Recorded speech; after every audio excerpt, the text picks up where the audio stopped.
Hello and welcome to the Kings Weekly Podcast. I am your co-host, Nick Agar-Johnson, editor-in-chief and staff writer for No Ceilings NBA. And in addition to our very special guest, I'm here, as always, with my co-host, founder and curator of the Basketball Intelligence newsletter, available at basketballintelligence.net, Ray LeBeau. Hello there, Ray.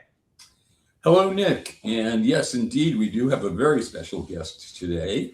Our special guest is Jonathan Macri of Knicks Film School.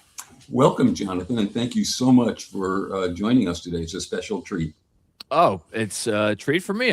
Listen, any excuse I get to talk Knicks basketball with someone that I don't usually talk to. Not that I don't love the people I usually talk to, but anytime I get to talk to someone new, it's always refreshing because you always learn, different people's perspectives on things going on around the league. So it's good stuff. As we do often, we speak with someone who covers a team that the Kings are about to play. In this case, that's the Knicks. And who better than Jonathan to do that? So as we typically do, we start off with asking our guests to talk about the state of the team. So however you want to approach that, give us your thoughts on the state of the Knicks. I know it's been kind of a up and down recent trend. Yeah. I mean, look, overall, I think things are good. I actually had one of the Knicks beat reporters, Steph Bondy, who works for the New York Post on my pod earlier today. And I think we both agreed that if you had to give him a grade this season, probably be around a B+. That's what I had in my head when you said that. Okay. Yeah. Look, they're a good team. It's very clear they're a good team. But I think the best way that I could kind of probably describe where they're at right now is, obviously had a good run to the conference finals last year for reasons that we probably don't need to get into. They made a change at head coach, hired a guy that you guys know very well in Sacramento. And I think there was maybe some thought that would solve, all of their issues that they've had following the trades for Mikal Bridges, and I think more specifically for Karl-Anthony Towns. And I think the reality is that it has made some things better, certainly. I mean, the offense has looked at times really good this year, and even as they've gone through some rough patches recently, like the offense for the most part looks really good, and it I think has lost a lot of the stagnation that kind of plagued them over the second half of last year. But the defense has been poor, and there have been reasons for that you could blame on they're tired following the NBA Cup. Like they were actually ranked 11th in defense going into that Cup final. And they're somewhere in the bottom 5 since then. Although that's kind of improved lately. They've won 2 or 3 quality wins against the Clippers and Blazers, in which they've looked good, defended well down the stretch in the fourth quarter.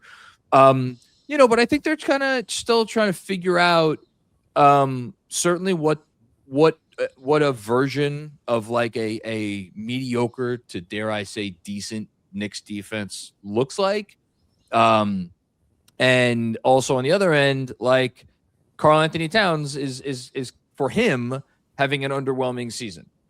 Still has a good impact, but so I think that's the other part of it. So like for a team that's second in the conference, and I think you would still probably, I mean, look, I'm probably biased, but I think you'd still favor them to come out of the conference when all is said and done. There's some uncertainty and there's some question marks about, some different things. You raised the defense, and I was going to try to find the appropriate time to talk about this in the show. Why not now? Sure. One of the things that struck not just me, but many people last season, as they got deeper and deeper into the playoffs, was how unplayable 2 of the worst defenders in the league were at the same time, Brunson and Towns. And so what Tibbs did, as you got deeper into the playoffs and deeper into crunch time in a significant playoff game, you didn't play them at the same time. You couldn't, because you can hide one person, but you can't hide 2 defenders. And is that any different now? And does Mike Brown have a different philosophy about that? And how's that playing out? And do you foresee that to be the same level of factor that it was last season, assuming you agree with what I'm saying? So it is still the biggest. Well, Let me give it even more general. Go more general here. The Brunson Towns pairing is easily the biggest question mark about the team, but maybe not only for the reasons that you're alluding to here. And what I mean by that, I won't beat around the bush. If you're going to build your team around two, let's say, subpar defenders, and I think there's more. And by the way, subpar defenders, who are your best offensive players? Well, but so when you have to sit one of them, not only what does that do to your offense? But this is where it gets interesting. Okay. And this is what I think is becoming a real talking point amongst the fan base is if you're going to build your team around two subpar defenders, you better make sure that those two guys, when they are on the floor together, are elevating your offense to unguardable levels. And the reality is that are they better when Brunson and Towns play together than their normal offensive rating? Yeah, they're about a point per 100 possessions better. That's something. But if you look at Jalen Brunson when he's on the floor with Mitchell Robinson, for example, who is maybe the best offensive rebounder in the sport, but not exactly a skilled big, they're scoring 4 more points per 100 possessions with Jalen and Mitch than they are with Jalen and Cat. That shouldn't be the case if you have built your team around this philosophy that Brunson plus Cat plus mostly shooting, but more skill than even shooting. Like that, if that was your philosophy, then something is not adding up. And I just looked this up a few days ago. Jalen Brunson has 1 fewer assists to Karl-Anthony Towns this season than they have games played together. Now, again, that's not necessarily indicative of the fact that those two guys don't have chemistry together. But if you watch the games play out, and like Jalen Brunson is being a pick and roll, point guard, necessarily his strength when it comes to like getting the roll man involved. Not really, and just like Cat, I think you could argue that he benefits from a more traditional point guard. So I think we're a year and a half into this partnership, and I think those two guys are still finding their way on offense.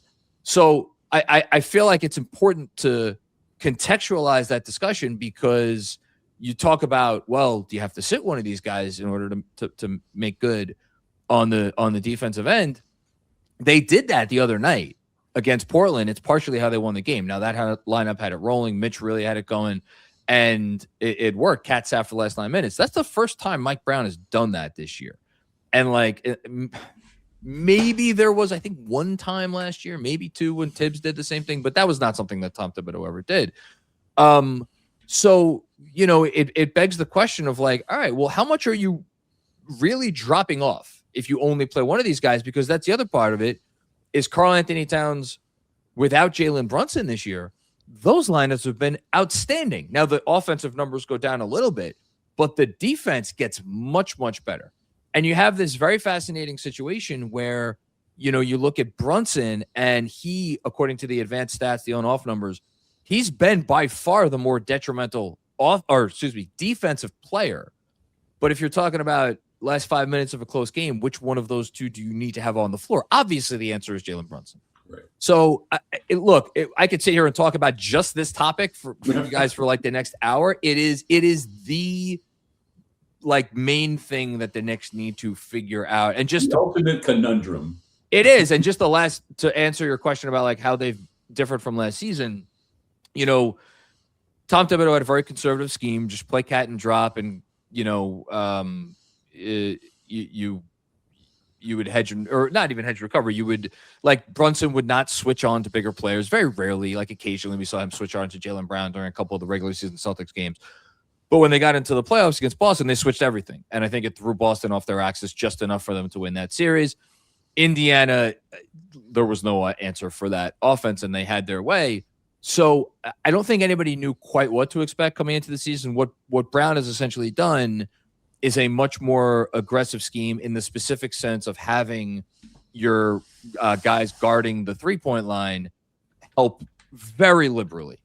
And that is why the Knicks have given up more threes than, if not any team in the league. They're like bottom 2 or 3. They've given up a ton of threes. The problem is that if you just go by the numbers, they are not taking away the rim, which you got to take away a 3, you got to take away the rim, otherwise you're not going to be a very good defense. Now, I think as the year has gone on, they've gotten better at, when to help and actually making that help effective. But ultimately, at the end of the day, I think and this goes for the Jalen Brunsons of the world, and it goes for the OG Anunobys of the world. Their individual defenders just need to be better in whatever they are asked to do in the scheme, because I think the scheme can work, but I don't think they have played it with the level of urgency and just simply execution that you need to make it tenable. If that's going to be the strategy. Well, interesting to me because when Mike Brown was coaching the Kings, what they didn't do with any degree of effectiveness was guard the three-point line. And typically, three-point shooters had no one within 5 feet of them. And we always asked the question that entire time, is it scheme, is it personnel, or is it effort? And we never really got an answer, although I suspect it's probably a combination of all of those. And so you mentioning that is like brings back some very negative memories of Mike's time here, which is not necessarily his fault because it continued after he was gone. And if it's personnel, not a lot he could do about that. I think the thing that I always, and I'm literally pulling it up right now because I haven't looked at it in a few days, so I want to make sure I'm not giving you guys bad info. The number that I always look for is turnovers, in terms of how many turnovers are they generating, because as you guys may know, Tom Thibodeau teams historically defensively low turnover teams because they play it safe, they do not gamble, and they want to make sure they cross their T's and dot their I's. That actually became last season. They actually did turn it over a fair amount for a Tibbs team. I think if you're going to play this sort of scheme, you need to be able to generate turnovers. And as of right now, defensive turnover percentage, they're 20th in the league, and look, they're not that far away from being in the top 10 if you just look at the percentages on cleaning the glass, but 20th is just not going to be good enough. And I think earlier in the year, that number was a lot higher because you had guys like OG Anunoby and Mikal Bridges specifically. There was a stretch for 2-3 weeks where Mikal Bridges was getting 3 stocks a game, 3-4 stocks, steals, blocks, combination. That's kind of subsided a little bit. OG, I think, has taken a little bit of a step back defensively, but again, he was playing at one of the best perimeter defenders, if not the best perimeter defender in the league. So that's why I say, I think it's a little bit of a combination of everything. I think sometimes they lean too hard into the scheme because they're just well, this is what we're supposed to be doing. And yet you watch the play and you're like, you didn't need to help there. You didn't need to help that aggressively, or you didn't need to help that early. And that's the thing I hope they will get better at in time. And then some of it is they just made a conference finals. They know whether they're the 1 seed, the 2 seed, the 3 seed, they know that they're going to be able to, if they play their game in the playoffs, they're going to be able to probably make the finals. So I think there is some sort of a conservation of energy thing happening here too. But ultimately, look, we won't know the answers to those questions until probably April and May. I have one last comment and then turn it over to Nick. Those defenders better be careful, because if they get to be too good as a defender, Mike Brown will bury them on the bench. How about Keon Ellis? I was about to ask about Keon, yeah. Right. So they got to be careful not to be too good, because once they become the best defender on the team, you'll never see them again. Okay, Nick.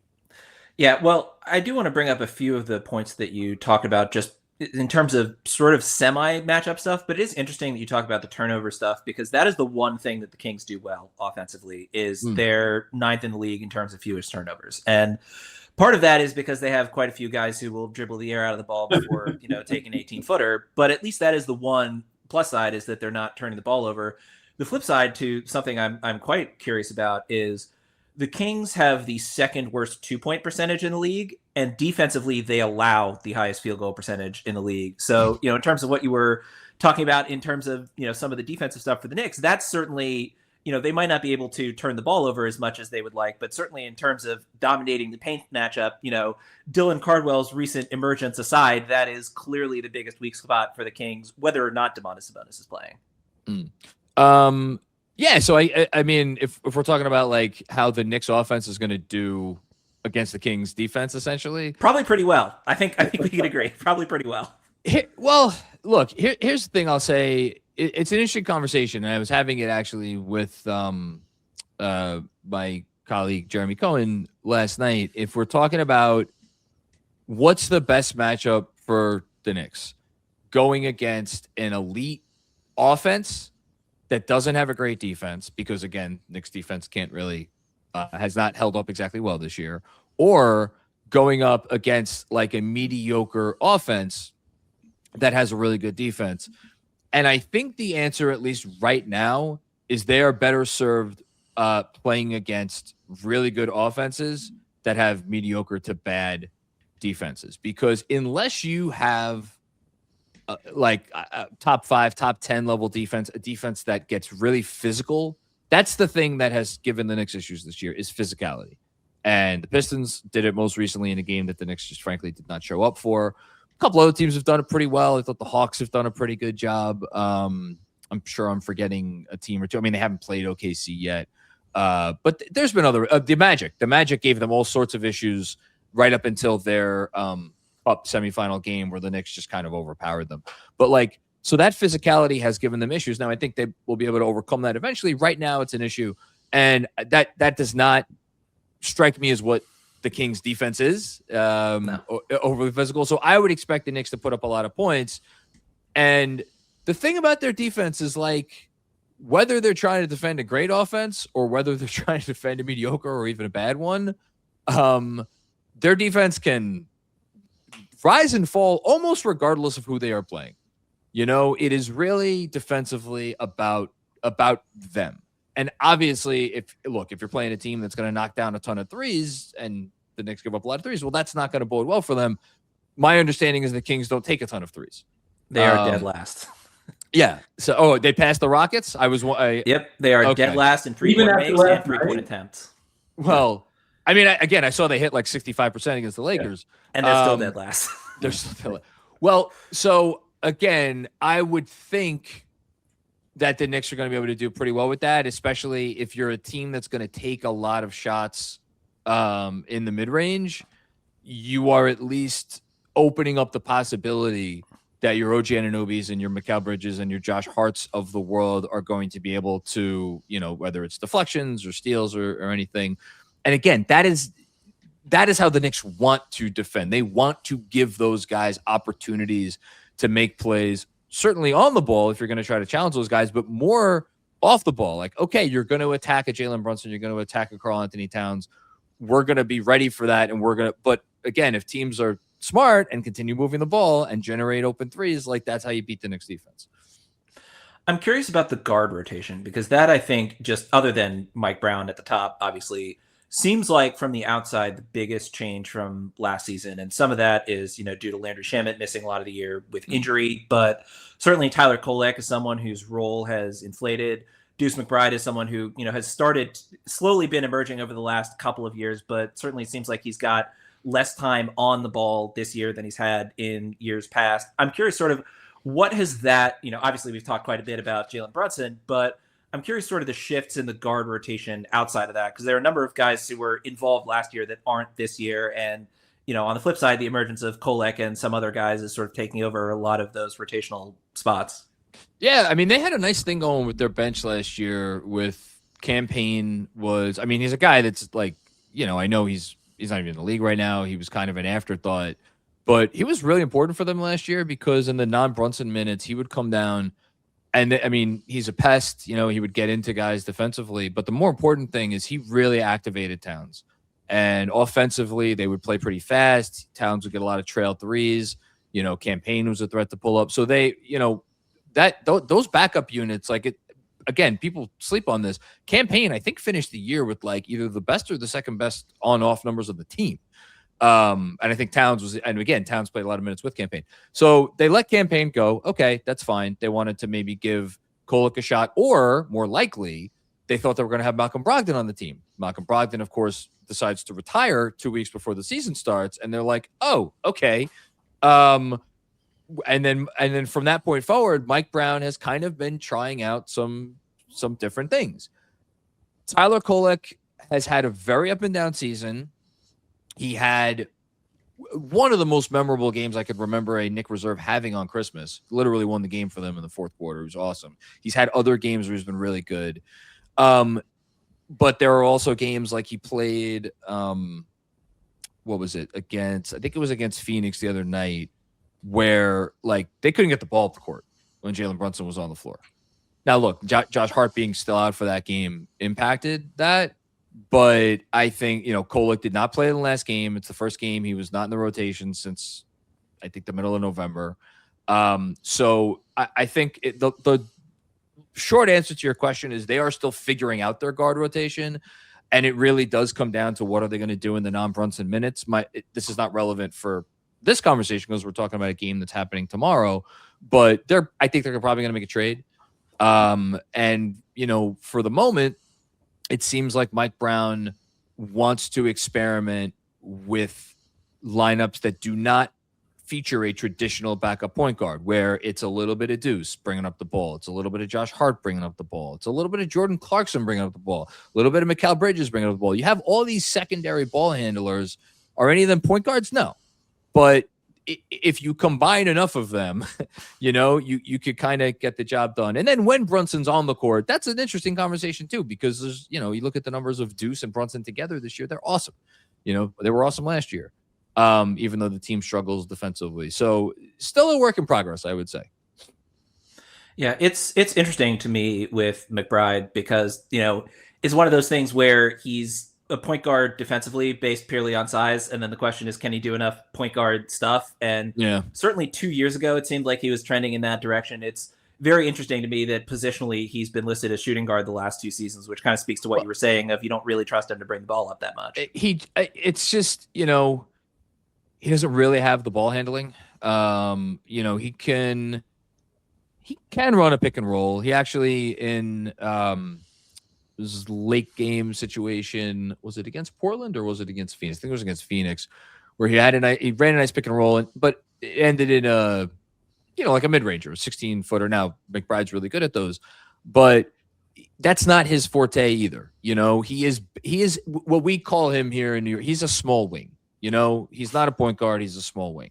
Yeah. And it's tricky when you put him with Brunson, because then obviously if Mikal should be guarding opposing ball handlers, well, then where are you hiding Jalen Brunson? And that's, been a years-long conversation, because whereas once upon a time you could have just slotted him on the least threatening, opposing wing, there are less and less of those guys in the league nowadays. And those guys that are out there oftentimes are crashing the glass. Look at the increase in offensive rebounding around the league, and Brunson's not exactly great boxing out either.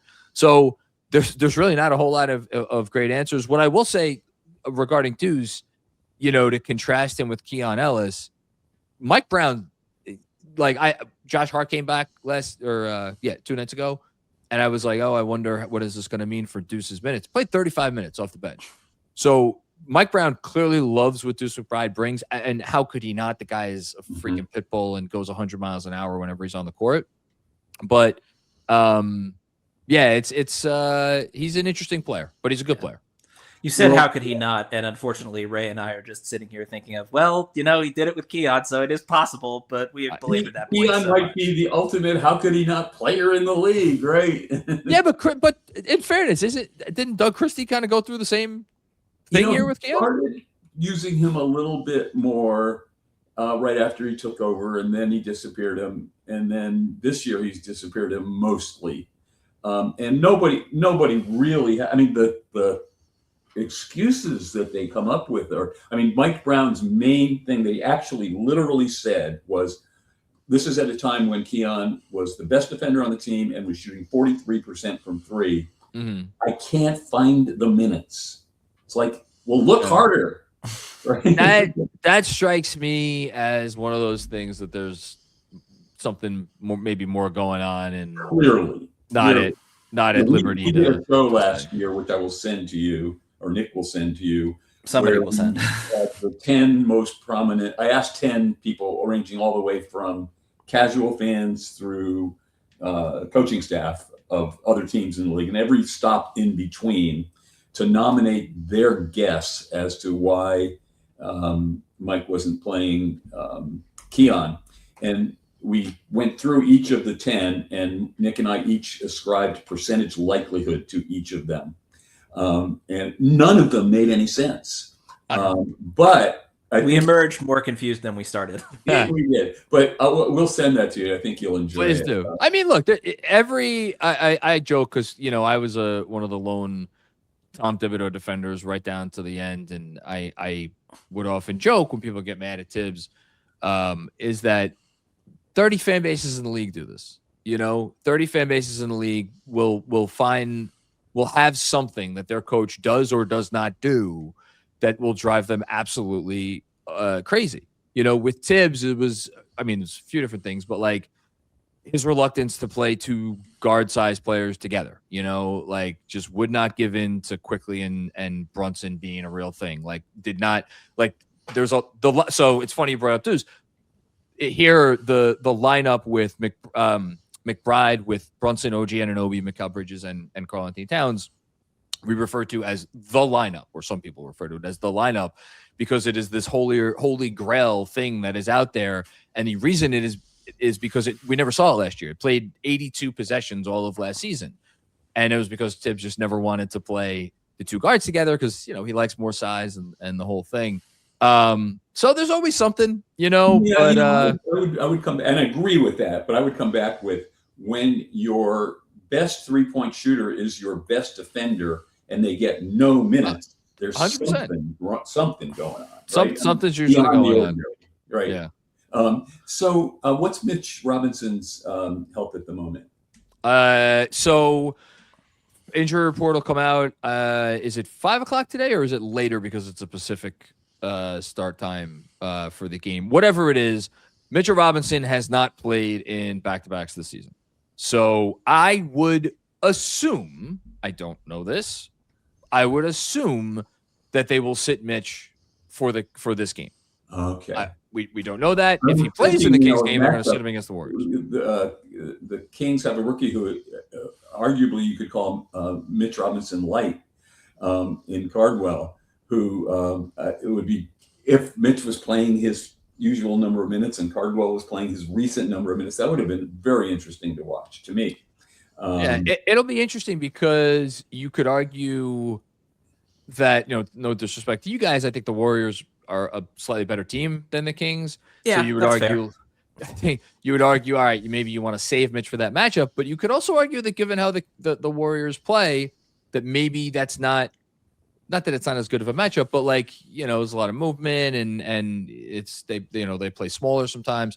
So I'll be very curious. I would assume Mitchell Robinson does not play tomorrow night, but I can't sit here and say the Kings do appreciate those favors when really good players don't play. In fact, they actually do reasonably well when 2 or 3 starters are missing from the opposition.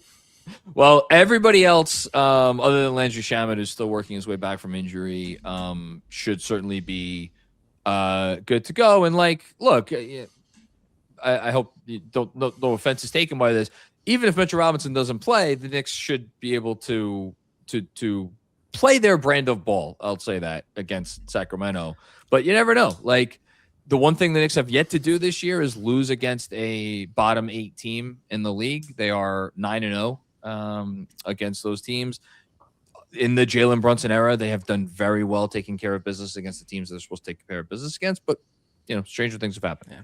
Well, I know that you're running out of time here, and thank you so much for the time you've already given us. But there is one thing I want to circle back to, which you sort of mentioned, of how the Knicks don't always deal well with toughness on the interior. Dylan Cardwell has been the entirety of that toughness on the interior for the Kings this year. So, if there is potentially a matchup that the Kings could maybe, I don't even want to say take advantage of, because obviously it's Karl-Anthony Towns against a rookie, but certainly in terms of that struggle for the Knicks, for all the praise that we have heaped on Maxime Reynaud, and I think mostly justified, in terms of, toughness, offensive rebounding, anything sort of in terms of physicality on the interior, Dylan Cardwell has been a real spark of that in recent weeks. And hopefully, maybe not from the Knicks perspective, but hopefully from the Kings perspective, that's something that he'll be able to provide in. So one of the most underrated things about Karl-Anthony Towns, and I'll shout out my colleague Benji Ritholtz, who wrote about this for Knicks Film School Patreon a few weeks ago,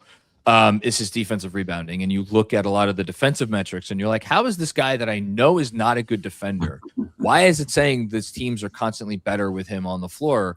on defense. And a big part of that is defensive rebounding. He's one of the best defensive rebounders in the league, which is why it was so jarring about a week ago to see Ivica Zubac absolutely eat Cat's lunch on the offensive glass. Now, Zubac is bare. Big dude. So Cat's not the first guy to get a little bit of that treatment. I would say, generally speaking, though, Cat does very well on the defensive glass. And then as far as when the Knicks have the ball, like, look, Cat's gonna try to do what he wants to do, which is, he'll put up some threes, but what he wants to do is drive. He wants to put the ball on the floor, ideally with his strong hand, although he's gone to his offhand a lot this year and hasn't always gone well. And the key on those drives is to get into his body. Well, one is to force him to his offhand. And that's going to be just like being committed to the game plan, obviously knowing the game plan. But it's also going to be, all right, if he gets that head of steam, can you be physical without fouling? Because the way to throw Karl-Anthony Towns off his axis and the way to throw the Knicks off their axis is if you get him in his head with, why am I not getting foul calls? And then he's landing on the floor, and then it's a 5-on-4 situation the other way, which is inevitably a wide open three. So, it's a lot for a rookie, but we'll see what he could do. Right. Well, we've taken up a lot of your time, much to our benefit and our fans' benefit, and we thank you very much for doing that. I want to just say how much we've enjoyed Knicks Film School over the years. We at Basketball Intelligence, you're one of our regulars. Well, thank you. I appreciate that. Almost everything that you write. And that's really interesting to me because the New York media corps covering the Knicks is not only expansive, but it's really good. And so trying to fit you in every day is a challenge, but I wouldn't miss it for the world.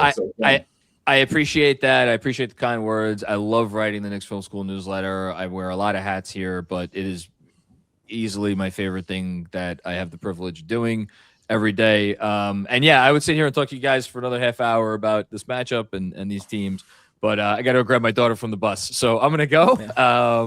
But thank you very much. I really appreciate the time and the kind words. Absolutely. Thanks for coming on. Take care.